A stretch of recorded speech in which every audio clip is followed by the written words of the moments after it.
They were more than aircraft. They were instruments of speed, surprise, and sacrifice. From the carriers that struck Pearl Harbor to the desperate kamikaze runs over Okinawa, Imperial Japanese aircraft carried the war across the largest ocean battlefield in human history. Some were built for unmatched range and agility, others for raw destructive power. And some, in the final desperate months of the war, were built for one purpose only: to never return. Together, they formed an air arsenal that stunned the world in 1941 and was systematically dismantled by 1945. T-Hesse are the aircraft used by Imperial Japan in World War II. We begin with the full picture. When Japan entered the war, it possessed one of the finest naval aviation forces on Earth. Pilots seasoned by years of combat in China, aircraft engineered for range and maneuverability that no Western power had matched. For 6 months, that force was nearly unstoppable. Japanese aviators scored victory after stunning victory during the first 6 months of the war, from the attack on Pearl Harbor, through the sinking of the British men of war Prince of Wales and Repulse, to the fearsome raids on northern Australia and the rampage through the Indian Ocean. Aviation Week Network. Then came Midway. Then came attrition Japan could never reverse. This is the story of every aircraft that lived through that arc, from total dominance to complete collapse. Let's start with carrier and land-based fighters.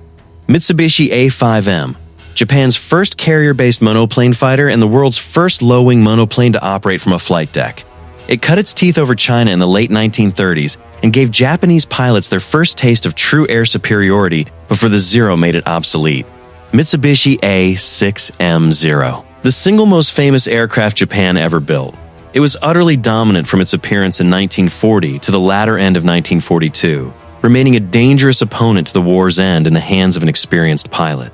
Produced in greater numbers than any other Japanese aircraft, with some 10,815 built, the Zero became the defining symbol of Imperial Japanese air power. But its light construction, which gave it incredible range and agility, also meant it had almost no armor. Once American pilots learned to exploit that weakness, the legend began to fade.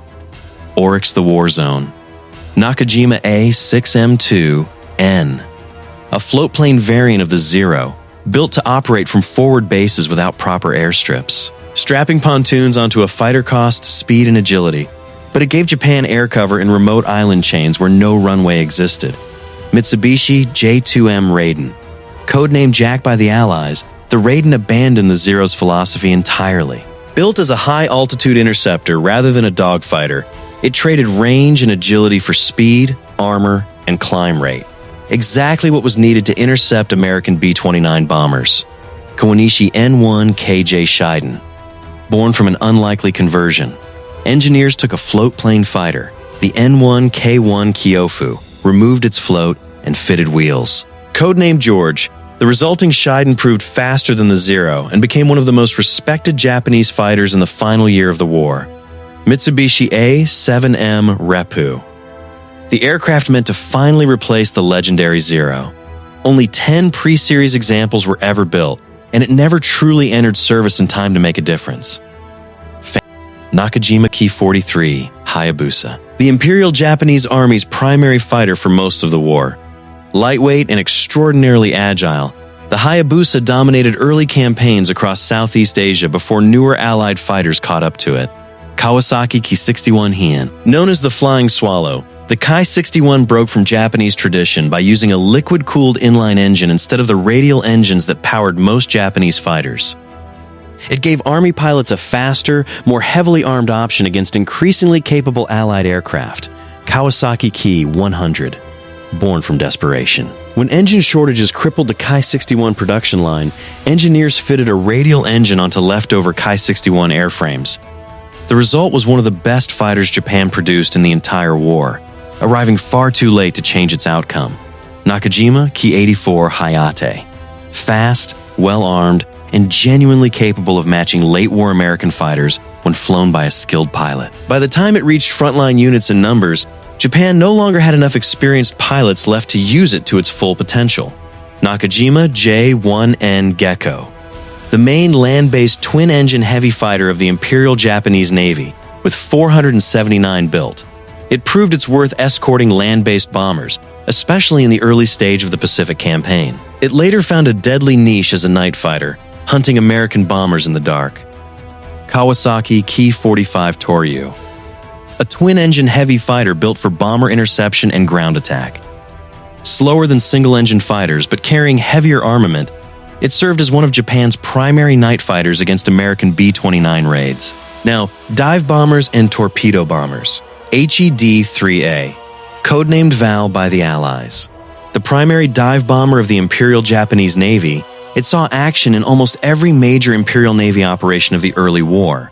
Its fixed landing gear made it look almost old-fashioned, but it sank more Allied warships than any other Axis aircraft of the war. Yokosuka D-4Y Suisei, codenamed Judy, the successor to the Val, brought genuine speed to dive bombing. Fast enough to outrun some Allied fighters in level flight, it represented a real leap forward. Though it arrived as American air superiority was already becoming overwhelming. Nakajima B-5N, codenamed Kate. At the start of the Pacific War, it was considered superior to American and British carrier-borne torpedo bomber counterparts. At Pearl Harbor, it sank or damaged the battleships West Virginia, California, Oklahoma, Utah, and the Arizona. It was the hammer that struck the opening blow of the Pacific War, the war zone. Nakajima B-6N Tenzan, the intended replacement for the aging Kate, codenamed Jill. Faster and more capable, but by the time it reached the fleet in numbers, Japan's carrier force had already been gutted at Midway and the Philippine Sea. Now, heavy and medium bombers. Mitsubishi G3M, codenamed Nell, a long-range naval bomber that helped sink the British battleship Prince of Wales and battlecruiser Repulse off Malaya. The first time capital ships underway at sea had ever been sunk by aircraft alone. Mitsubishi G4M, codenamed Betty. It boasted a beautifully streamlined airframe and spectacular range, but was notoriously prone to catching fire if hit almost anywhere. American pilots nicknamed it the Flying Lighter, a brutal joke born from watching it burn. Oryx, Mitsubishi Ki-21. The Imperial Army's Type 97 heavy bomber saw early action in China in the first stages of the Pacific War across Malaya, Burma, the Dutch East Indies, and New Guinea, even raiding northern Australia. But it was soon outclassed, with many later converted into trainers and transports. The war zone. Nakajima Ki-49 Donryu. The successor to the Ki-21 was disappointing in practice. Its bomb load was meager, and although intended to fly without fighter escort, its survival against any modern enemy fighter was never assured.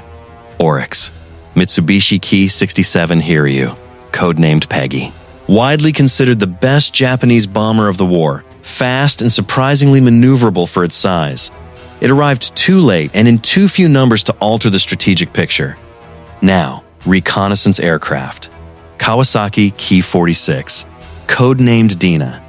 A twin-engine reconnaissance aircraft so fast that early in the war, Allied fighters simply could not catch it. It flew deep over enemy territory, gathering intelligence with near impunity until faster Allied fighters finally closed the gap. Mitsubishi F-1M, a reconnaissance biplane float plane that served as the eyes of the fleet, launched from cruisers and battleships to scout ahead and spot for naval gunfire across the vast distances of the Pacific. Now, flying boats and seaplanes. Kawanishi H-8K. One of the finest flying boats of the entire war. Heavily armed, long-ranged, and tough enough to survive repeated fighter attacks, it patrolled vast stretches of the Pacific that no land-based aircraft could reach. Nakajima A6M Rufe, already noted above as a Zero floatplane conversion. It deserves mention here too, since it represented Japan's broader strategy of projecting air power from islands and waters where no airstrip yet existed. Now, the late-war desperation aircraft. Nakajima Ki-115 Tsurugi. If the Zero demonstrated the Imperial Japanese Navy's technological edge in 1940, the Tsurugi symbolized its complete collapse late in the war. After the catastrophic Turkey shoot in the Marianas, Japan could no longer challenge the United States in the air directly and instead relied on desperate kamikaze attacks. The Tsurugi was purpose-built as a kamikaze aircraft. Crude, cheap, and built for a one-way mission from the very start of its design. Mitsubishi Ki-200J-8M Shusui, a direct clone of the German Me-163 Comet, built from plans and parts that arrived in Japan via U-boat. Around 50 to 60 were built, but apparently never used operationally.